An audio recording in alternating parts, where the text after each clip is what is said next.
he didn't know how to be on or not, and he was kind of saying he'd be ready if he was asked to win. But like, he's a very good hurler as well. They begin to fire on all cylinders. Tanny and Smith midfield are really kind of helping out, work very hard as we went on, they got completely on top. And Niall Donoghue from a club called Kilbacon, a junior club, intermediate club, small club in South Galway. Coming of age, Tony O'Gregan fine game, you know, Fergal Moore burst out through Johnny Cohen. These lads are beginning to really put their mark on it, and I've a feeling like, okay, Tipper, Kilkenny are going to be very hard to beat, but Galway won't mind who they're playing at the moment, because at the way they're going, it's like a jigsaw days. They have the pieces, and the pieces are coming together, and I firmly believe this could be a great year for Galway. What about the Cork perspective from today? Yeah, look, I mean, you get to an All-Ireland semi-final, maybe a lot of the players, maybe some of the Cork public were saying maybe we're in bonus territory because we're building a new team, and I don't think Jimmy and any selectors and maybe the majority of players were thinking that way as well. You get to an All-Ireland semi-final, you want to go on and win it, you know, so, I mean, they gave a great account of themselves. I mean, first half, I think it went very, very well for them. They tactically put Stephen McDonnell and Damien Hayes. They had Brian Murphy on Joe Canning, and we see at some stage in the first half Joe Canning was back in his own half-back line trying to get ball. I mean, that suited Cork down, and to win a half-time 11 points apiece. Yeah, you would say more of the same in the second half, but Galway after the break came out a different team, and Cyril alluded to maybe a 7-man defence, everybody back behind the ball and stuff like that, and Cork just lost their way completely. We didn't have the physical presence in our half-forward line, and probably that is probably a big concern. Second match in a row that your whole half-forward line is taking off again, and not enough kind of goal-scoring chances created. And I mean, it was a case of maybe 10 minutes to go, the game was still in the melting pot, but you always felt that with Joe Canning, with David Burke, with Damien Hayes and these guys, they were in better scoring form today. And for once, I suppose, the substitutions for Cork didn't work. We've seen the last couple of matches, the Noctons coming on, the Sweetmans coming on. When the play had opened up, today in the second half period, there was no play allowed to open up. And I think Anthony Cunningham must take a lot of credit for that, because he said, OK, the substitutions will happen for Cork.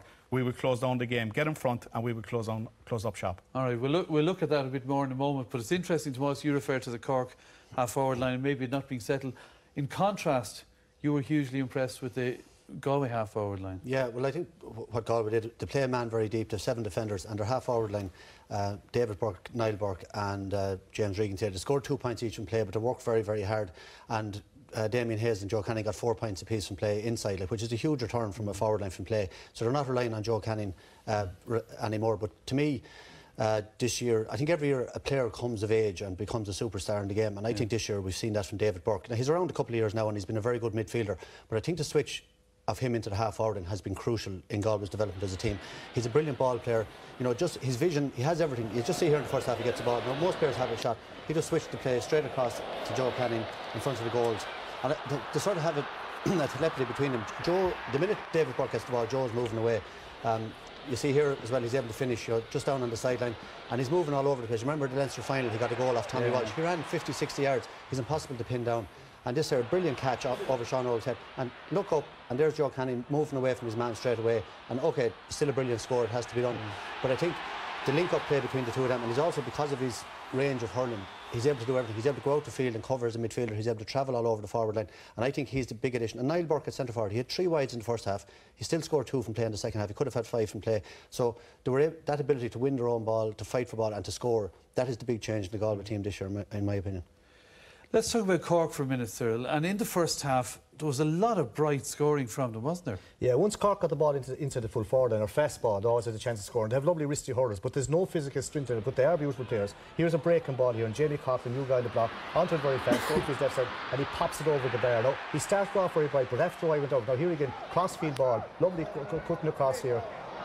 This is Paddy O'Sullivan. Had a very good first half, got 3 for day again. As a look around over the bar. Now, once was going in there, going in fast, there was always trouble. They're onto here's another cross going in high here, and Luke O'Farrell gets onto him this one. Yeah, here's Luke here. But the only chance he got really, and again, swings it over the bar. Now, at this stage, when he went inside, Cork were quite bright. But Galway at half time kind of rejigged. Fell back a small, once they got the front, fell back a little bit more defence, and when Cork kind of fell behind, they started lobbing high balls in. No chance going in that way against the Galway backline, and Galway were getting stronger and stronger as we've done, where their physicality and their strength really, and their hurling, like their ability to pass the ball is 35, 40 yards from hand to hand. That's a new concept, and it's kind of coming from the football world, and then score, as Michael said there, left to right. They have that ability, and it isn't just Joe Cannon. So they are becoming a very, very serious team.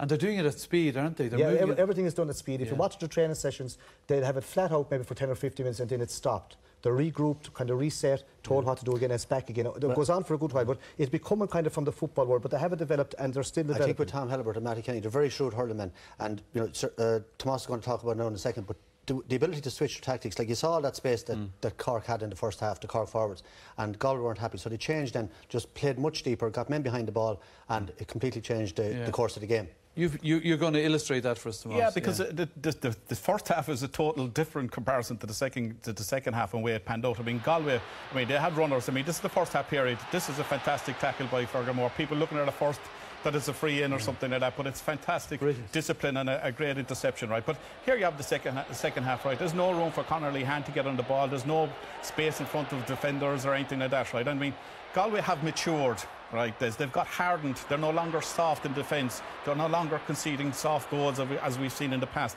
And they have a great work ethic, right? And again, look, here I see, this is here Latanya getting back. That's a great block on Patrick Horgan. And we see Cork coming out of defence.